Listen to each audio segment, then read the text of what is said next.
the 11th chapter of the first book of Corinthians.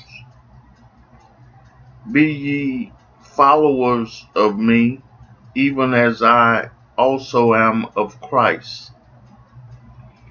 The covering of women's heads.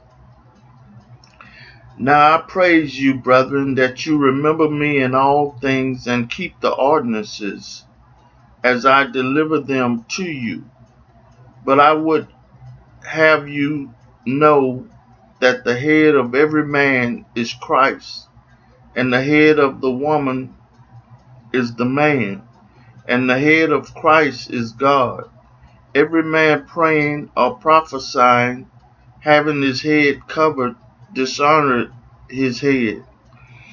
But every woman that prayeth or prophesied with her head uncovered dishonored her head. For that is even all one as if she were shaven. For if the woman be not covered, let her also be shorn. But if it be a shame for a woman to be shorn or shaven, let her be covered.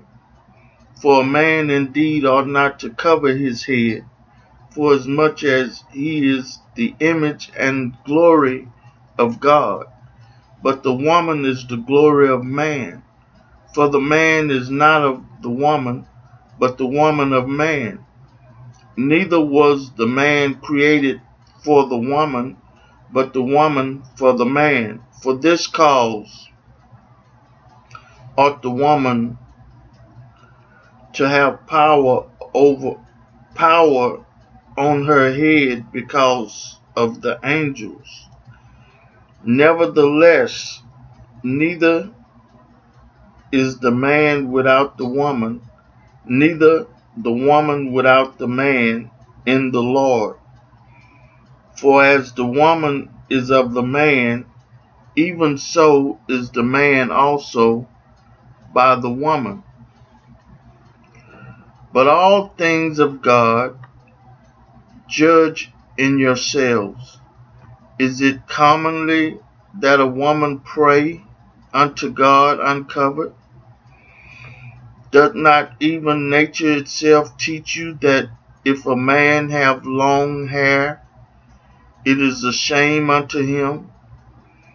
But if a woman have long hair, it is a glory to her, for her hair is given her for a covering.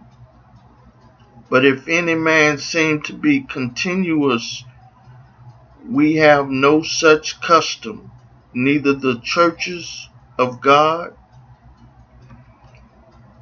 The Lord's Supper.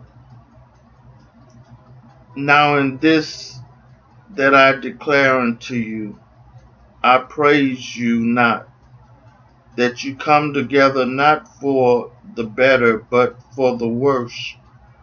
For first of all, when ye come together in the church, I hear that there is division among you, and I partly believe it, for there must be also heresy among you, that they which are approved may be manifest among you. When ye come together therefore into one place, this is not to eat the Lord's Supper. For in eating every one taketh before others his own supper, and one is hungry, and another is drunken.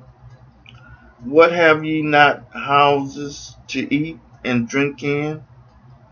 Or despise ye the church of God, and shame them that have not?